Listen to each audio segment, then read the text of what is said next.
इस दुनिया में एक भी मर्द ना होता तो औरतें क्या करती।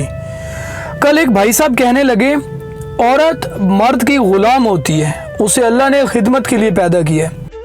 ये देखिए, ये खजूर है और खजूर के अंदर से एक छोटी सी गिठली निकलती है और इस गिठली पे एक लाइन है और यहाँ इस पर एक बारीक सा छिलका है, पर्दा है। इस छिलके को अरबी में कितमीर कहते हैं।